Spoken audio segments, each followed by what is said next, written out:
Hello mes petits fans de cuisine. Alors aujourd'hui on va faire une quiche sans gluten avec crevettes et épinards. Donc pour cela j'ai fait une pâte.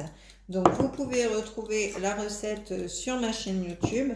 Donc vous tapez pâte sans gluten. Alors vous avez soit brisée, soit feuilletée. Enfin voilà. Donc vous allez la retrouver. Donc, on étale notre pâte dans notre moule et on l'applique pour pas qu'elle ne gonfle de trop. Voilà. Donc ça, c'est chose faite. Ensuite, on décortique nos crevettes. Donc, moi, c'est ce que j'ai préalablement fait. Donc, j'installe mes crevettes dans le fond de mon moule. Alors, c'est une recette très très simple. Hein. C'est pour ceux qui ne savent pas quoi faire. Hop. Et ensuite, on va récupérer nos épinards. Alors, les épinards, je les ai pris frais. Donc, en sachet, parce que en ce moment, il n'y en a pas. Et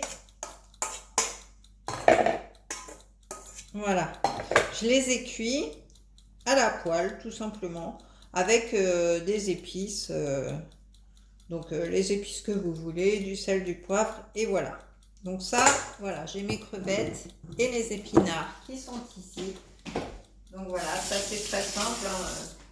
Il y a juste en fait, quand vous cuisez des épinards, à laisser fondre et ça fond tout seul.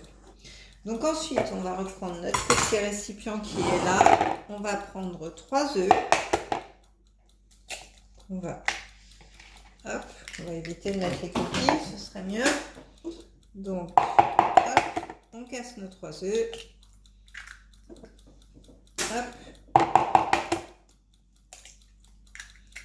Voilà.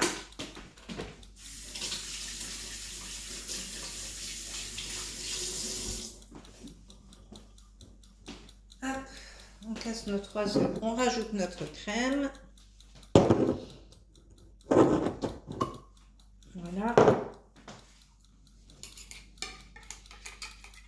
Donc moi je mets un peu de crème.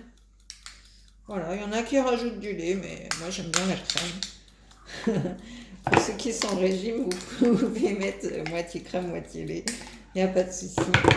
Après, la crème allégée, c'est pas terrible. Hein, donc voilà, moi je prends de la bonne crème quand même. Hop. La crème désignée en plus de chez moi. Donc voilà.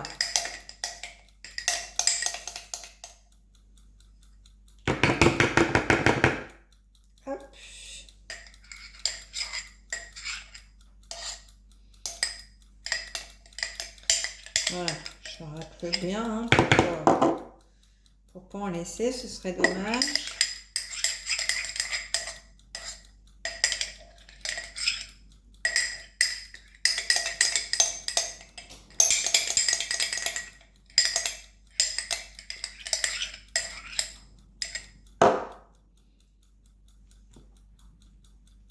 Voilà, donc je vais rajouter du poivre. Voilà. Et je mélange.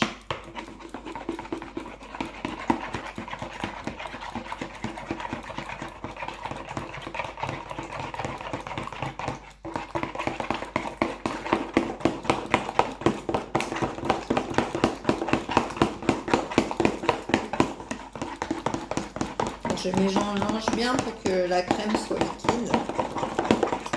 C'est une crème épaisse. Voilà. Hop, et puis pour bien mélanger mes œufs, vous voyez, ça éclaircit un petit peu.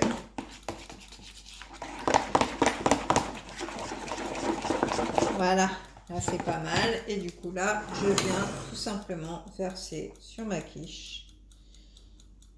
Voilà.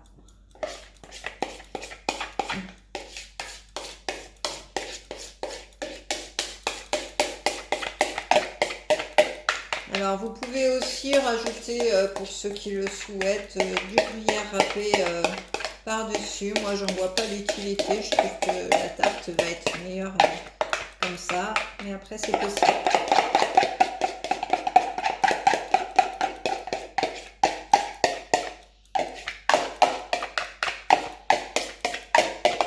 Et voilà. Donc là, notre quiche est prête à être enfournée. Donc c'est parti pour 35 minutes. Voilà. Donc moi j'en ai fini pour cette vidéo. Donc voilà, pensez à liker, commenter, activer la petite cloche pour voir toutes les vidéos qui sont en ligne. Abonnez-vous et puis moi je vous retrouve le mois prochain pour une nouvelle vidéo. Bye bye les amis.